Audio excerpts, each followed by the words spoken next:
ব্রাজিলের কাছে হারার প্রশ্নই ওঠে না। না, এই কথা দর্শক আমি বলছি না, এই কথা বলেছেন আশরাফ হাকিমই বলেছেন।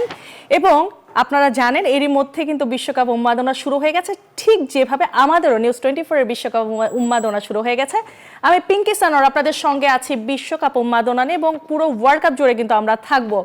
যেমনটি বলছিলাম, বিশ্বকাপ উন্মাদনা কেন শুরু হয়ে গেছে, কালকে কিন্তু আছে high voltage match between Brazil and Morocco. সেই ম্যাচ নিয়েই মেইনলি আমরা কথা বলবো, এছাড়াও তো বিশ্বকাপের বাকি ম্যাচগুলো নিয়ে কথা বলবো।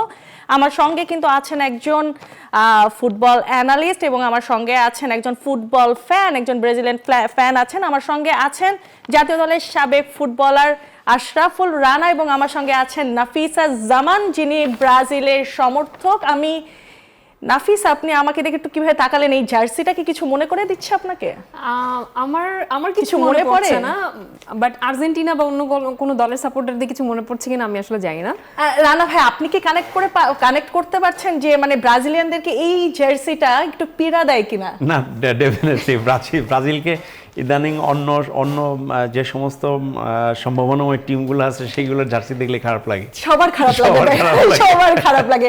সেই 2014 আসলে সেই বিভীষিকাময় যে স্মৃতি, যেটা ব্রাজিলিয়ান ফ্যানরা কখনোই মনে করতে চাইবে না, সেই স্মৃতিটাই হয়তো বা মনে পড়ে যায়। আমি আসবো আপনার কাছে, আগে একটু রানা ভাই আপনার কাছে আসি। ঠিক যেমনটি বলছিলাম যে বিশ্বকাপ উন্মাদনা হাই ভোল্টেজ ম্যাচ, এই ম্যাচটা দিয়ে আসলে শুরু হচ্ছে।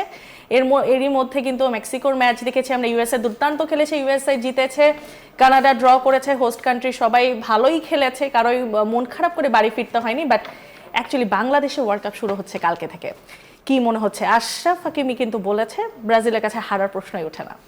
না, সেটার অবশ্যই সেটার বিশেষ কোনো কারণ আছে। দেখেন, আপনার সাম্প্রতিক পারফরমেন্স যদি ধরি, যে ব্রাজিলের যে অবস্থা, সেটা গণমাধ্যম থেকে শুরু করে যারা ফ্যান আছে তাদের সবারই মুখে যে ব্রাজিলের বর্তমান পারফরমেন্সটা আপ টু দ্য মার্ক না। সেই একটা কনফিডেন্স ছিল। আর লাস্ট আপনার ওয়ার্ল্ড কাপে আপনার মরক্কো কিন্তু সেমিফাইনাল খেলেছে, তাদের কিন্তু কনফিডেন্সের জায়গাটা অনেক হাই। সো আমার কাছে মনে হয় যে আমরা গ্রুপ স্টেজের ম্যাচগুলোর ভিতরে সব থেকে হাই ভোল্টেজ ম্যাচ হচ্ছে ব্রাজিল এবং মরক্কোর। এবং আমরা যদি দেখি লাস্ট ফ্রেন্ডলিজ যেটা মরক্কো এবং ব্রাজিলের মধ্যে হয়েছে 2023 সালে, সেখানে কিন্তু 2-1 গোলে ব্রাজিল কিন্তু মরক্কোর কাছে হেরেছিল। সেটাও কিন্তু মানে আমরা যদি পরিসংখ্যান হেড টু হেডও দেখি, সেখানেও কিন্তু মরক্কো কিছুটা এগিয়ে আছে।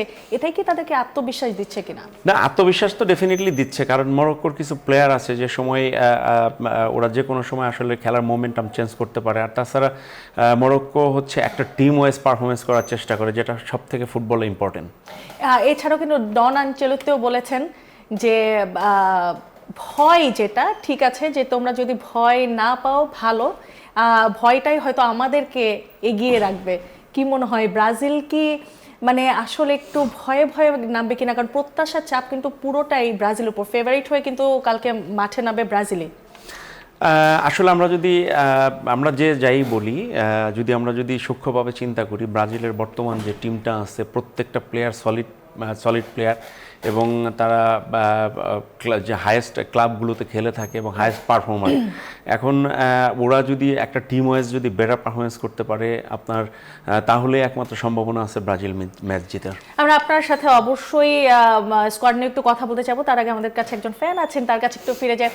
নাফিসা, আপনি যখন এই জার্সিটা পরে রাস্তা দিয়ে হাঁটা চলা করেন, আপনি কি এই পর্যন্ত কোনো আর্জেন্টাইন ফ্যান কিংবা অন্য কোনো ফ্যানের কাছ থেকে কি 7 আপ খাওয়ার কোনো এমন কোনো ইনসিডেন্ট ঘটেছে কিনা? কজ আমরা সম্প্রতি সোশ্যাল মিডিয়াতেও দেখছি যে ব্রাজিলের জার্সি পরে রাস্তায় নামলে নাকি 7 আপ ফ্রি পাওয়া যাচ্ছে। আসলে আমি যেটা বলবো যে হার জিত এটা খেলারই একটা অংশ। আর 7 আপ যেই বিষয়টা আসছে, যে 2014 সালে ব্রাজিল ভার্সেস জার্মানির মধ্যকার যে ম্যাচটি ছিল, সেখানে আমরা দেখেছিলাম যে ব্রাজিলের টিম 7টা গোল খেয়েছিল। সো এই কারণে হচ্ছে 7 আপের যে বিষয়টা হয়। আর খেলাধুলার পার্ট যেহেতু হার জিত, তাই আমরা আসলে ওইটাকে ওরকমভাবে নিচ্ছি না। অ্যাজ আ ব্রাজিলিয়ান ফ্যান আমি বলবো যে এটা আমাদের একটা খেলারই একটা পার্ট। না, কিংবা আমি জাস্ট জানতে চাচ্ছিলাম, কিংবা আপনি যখন ইউনিভার্সিটি যান, থাকে না যে 7 আপ খাওয়ার কোনো অভিজ্ঞতা এই পর্যন্ত হয়েছে কিনা ফ্রি? কারণ আর্জেন্টিনার ফ্যানদেরও কিন্তু মনে এটা একটা দুঃখ আছে রানা ভাই, যে তারা 1 বছরের জার্সি আর 1 বছর পড়তে পারছে না, একটা স্টার বেড়ে যাচ্ছে, তারা রাস্তায় নামলে কেউ 7 আপ খাওয়াচ্ছে না এই গরমের মধ্যে, কিন্তু ব্রাজিলের ফ্যানরা তারা নাকি রাস্তায় নামলে ফ্রি 7 আপ পাচ্ছে। আসলে ফ্রি 7 আপ এটা খেলাধুলার একটা মজাদার অংশ আমি বলবো, যে এক পক্ষ আরেক পক্ষকে সবসময় চেষ্টা করে যে খোঁচা মারার বা হেয় করার। আমার মনে হচ্ছে যে আমাদের আজকে হোস্ট আসলে আর্জেন্টিনার পক্ষ থেকেই কথা বলছে, না, না, একদম- আমি যতটুকু বুঝতে পারছি। একদমই না। আচ্ছা ঠিক আছে, আপনার কাছে যদি আমি একটু জানতে চাই, এবার ব্রাজিলের সম্ভাবনা আপনি কতটুকু দেখতে পাচ্ছেন কালকে, যেহেতু ব্রাজিল এবং মরক্কোর ম্যাচ রয়েছে, আপনি কতটুকু আশাবাদী? কেন না কালকে কিন্তু নেইমার খেলছেন না। আপনি একদমই ঠিক বলেছেন। অ্যাজ আ ব্রাজিলিয়ান সাপোর্টার আমার যেটা মনে হয় যে আমি অবশ্যই চাইবো যে আমি যেই দলকে সাপোর্ট করছি তারা জিতে যাক, কিন্তু যদি এটা না হয়, যেহেতু আমাদের টিমে কালকে নেইমার নেই, তাদের গ্রুপের যে পারফরমেন্স ওইটা অনুযায়ী হয়তোবা তারা নাও মানে জিতে যেতে পারে, বাট আমি সবসময় প্রত্যাশা রাখবো যে তারা জিতে যাক। ব্রাজিলিয়ান ফ্যান হিসেবে আপনি চাবেন যাতে অবশ্যই। জিতে। আমি একটু রানা ভাইয়ের কাছে আসি। ঠিক যেমনটা আমি বলছিলাম যে it is almost it is confirm যে কালকে নেইমার খেলছেন না। সেখানে যদি আমরা ব্রাজিলের স্কোয়াডটা একটু দেখতে চাই, মরক্কোর এগেইনস্টে আসলে কেমন একাদশ নিয়ে আনচেলত্তি আসলে খেলতে পারেন? দেখেন, আমরা যদি চিন্তা করি যে মরক্কো সাইড যেটা আছে আপনার, ব্রাজিলের অ্যাটাকিং লাইন কিন্তু খুবই স্ট্রং, অ্যাটাকিং লাইনটা খুবই খুব স্ট্রং। মিডফিল্ড থেকে অ্যাটাকিং যদি আমরা চিন্তা করি তাহলে বেশ ভালো অবস্থায় আছে, কারণ ভেনিসিয়াসের মতো একজন সলিড পারফর্মার আছে, আপনার রাফিনহা আছে, তো সেইখানে একজন বার্সেলোনার, একজন রিয়াল মাদ্রিদের, তারা ক্লাব লেভেলে যে পারফরমেন্সটা করতে পারে বা যে এফোর্টটা দেয়, যদি সেম এফোর্টটা যদি মনে করেন এই ম্যাচটাতে দিতে পারে, তাহলে হয়তো বা বেটার কোনো কিছু আশা করা যেতে পারে। ব্রাজিলের মিডফিল্ড নিয়ে অনেক কথা হচ্ছে যে মিডফিল্ডটা ব্রাজিলের খুব একটা স্ট্রং না। আপনি কি সেটার সাথে একমত কিনা?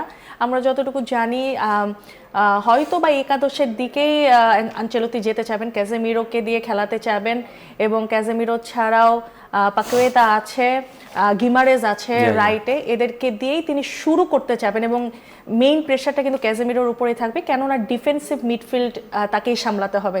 সো অপোনেন্ট যেহেতু মরক্কো, তার অনেক ফাস্ট ফুটবল খেলে থাকে, সেখানে এই মিডফিল্ডের উপর আসলে কতটুকু ভরসা রাখা যায়?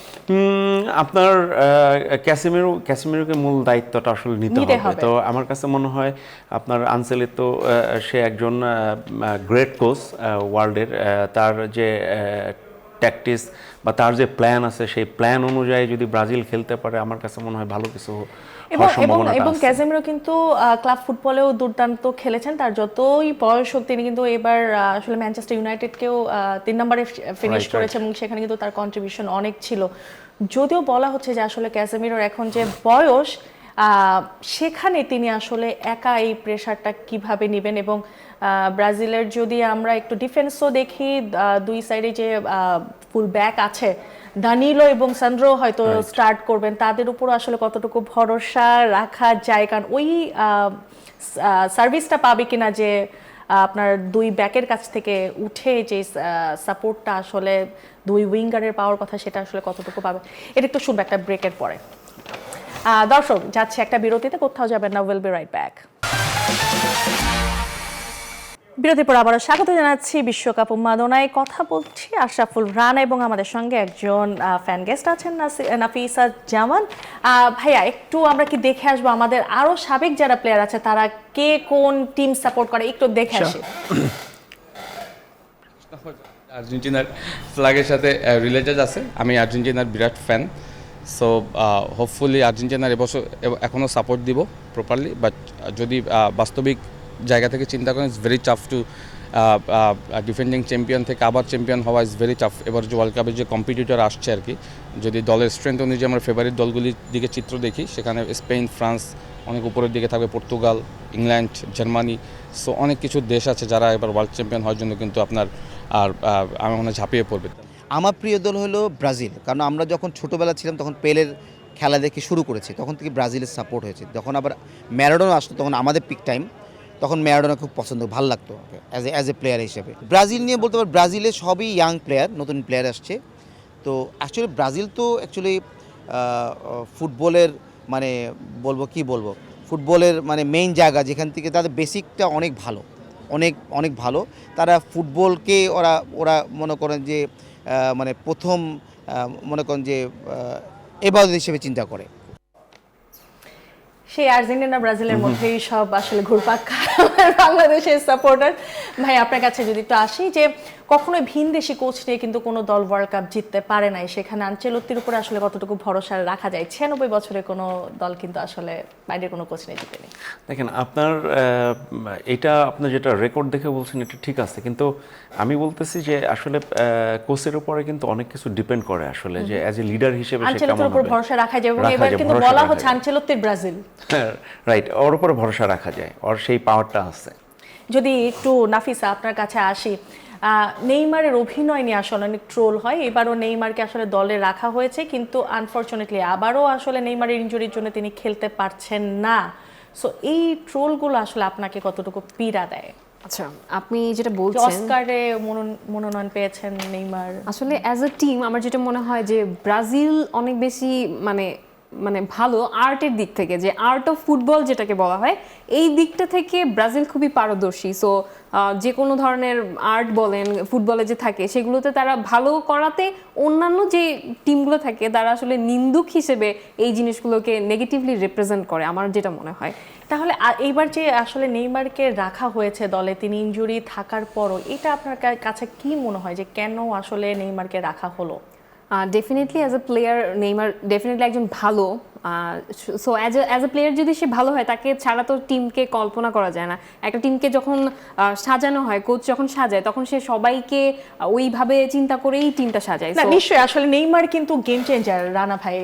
যে কোনো সময় মানে নেইমারের মতো একজন প্লেয়ার আসলে মানে হিস্ট্রিতে খুব কমই আসেন, এবং পোস্টার বয় ব্রাজিলের, কিন্তু আনফরচুনেটলি এবারও ইনজুরিতে পড়ে গেলেন। হয়তো বা তিনি 2 থেকে 3টা ম্যাচ মিস করতে যাচ্ছেন। না, আমার কাছে তাই মনে হয়, কারণ আমরা যদি ফুটবলে লাস্ট 16-17 বছরের পেছন থেকে শুরু করি, আপনার মেসি এবং ক্রিস্টিয়ানো রোনালদোর পরেই কিন্তু আসলে নেইমারের ফোকাসটা আসছে, নেইমারের নামটা আসছে। তো নেইমার আসলে ইনজুরি প্রবণতাটা আসছে, আর নেইমার তো আসলে আমি বলবো বর্তমান সময়ে ব্রাজিলের পোস্টার বয়। তো সেই ক্ষেত্রে লাস্ট স্টেজে এসে কিন্তু নেইমারকে টিমের সাথে সংযুক্ত করা হয়েছে। অবশ্যই কোচের একটা প্ল্যান ওকে নিয়ে আছে, কিন্তু আমরা হয়তো বা ফার্স্ট ম্যাচের পাশাপাশি আমরা হয়তো সেকেন্ড ম্যাচটাও হয়তো মিস করব, যে তার যে ইনজুরিটা আছে সেই ইনজুরিটা এখনো। তবে ধারণা করা হচ্ছে এই ম্যাচটার পরে 7 দিনের একটা গ্যাপ পাওয়া যাবে, এরপর হাইতির সাথে যে ম্যাচটা, সেখানে নেইমারের খেলার সম্ভাবনা প্রবল। আমার কাছে মনে হয় সেকেন্ড ম্যাচ সে মিস করবে, থার্ড ম্যাচটা হয়তোবা স্কটল্যান্ডের এগেইনস্টে তাকে হয়তোবা। আর আনচেলত্তির আসলে ফরমেশন নিয়ে যদি আপনার সঙ্গে একটু কথা বলি, তিনি কোন ফরমেশন আসলে খেলতে পছন্দ করবেন? নরমালি কিন্তু তিনি দুইটা ঘুরে ফিরে 2 ফরমেশনে খেলেন, 4-3-3 এবং 4-3-3 মেইনলি উনি খেলতে পছন্দ করেন। আজকে কোন এই ফরমেশনেই কি উনি যেতে পছন্দ করবেন? আমার কাছে তাই মনে হয় যে 4-3-3 ফরমেশনটাতে উনি স্টার্ট করবে। এটার কি রিজনটা কি একটু উনি রক্ষণটা একটু কি সামলাতে চাচ্ছেন এরকম কিছু? না, অফকোর্স দেখেন, আপনার একটা জিনিস মাথায় রাখতে হবে, যদি সলিড ডিফেন্ডিং করা যায়, যে 90 মিনিটসের ভিতরে যদি ডিফেন্ডার এবং গোলকিপারও যদি গোল রিসিভ না করে, সেই ক্ষেত্রে কিন্তু 90 মিনিটস আপনার জন্য অপরচুনিটি, স্কোরিং অপরচুনিটি আসবে। সেই সুযোগটা যদি নেওয়া যায়, তো আমার কাছে মনে হয় সেই ফর্মুলাতেই যাবে। আর আমরা যদি একটু দেখি যে আসলে এইবারের ব্রাজিলের সম্ভাবনা কতটুকু পর্যন্ত, আপনি কতদূর পর্যন্ত দেখতে পাচ্ছেন, এবং ছোট্ট করে কালকের ম্যাচে একটা প্রেডিকশন জানতে চাবো, আমরা একদম শেষ পর্যায়ে আছি। দেখেন, আজকে মরক্কোর সাথে ম্যাচটা খুব গুরুত্বপূর্ণ। আমার কাছে মনে হয় আজকের ম্যাচটা যদি ব্রাজিল প্রেডিকশন যদি বলি যে এটা খুব ক্লোজড ম্যাচ, এটা ড্র হওয়ার চান্সটা অনেক বেশি। নাফিসা, অ্যাজ আ ফ্যান আমি অবশ্যই চাইবো ব্রাজিল জিতে যাক। তারপর একটা ছোট প্রেডিকশন যদি জানতে চাই। তারপর রিস্ক তো একটা থেকেই যায়, ড্র হতে পারে। দুইজনই ড্রয়ের পক্ষে যাচ্ছেন, তবে আমার প্রেডিকশন কিন্তু 2-1 ফর মরক্কো। লেটস সি কি হয়। রানা ভাই এবং নাফিসা, আপনাদেরকে অনেক ধন্যবাদ আজকে আমাদেরকে এখানে সময় দেওয়ার জন্য। আপনাকে ধন্যবাদ। আপনাকে অসংখ্য ধন্যবাদ আমাদেরকে ডাকার জন্য। নিশ্চয়ই। দর্শক, আজকের মতো কিন্তু বিশ্বকাপ উন্মাদন এখানে শেষ করছি। Best wishes for Brazil. আবারও কালকে 8:30টায় ফিরে আসবো বিশ্বকাপ উন্মাদনা নিয়ে। ততদিন সবাই ভালো থাকবেন, সুস্থ থাকবেন।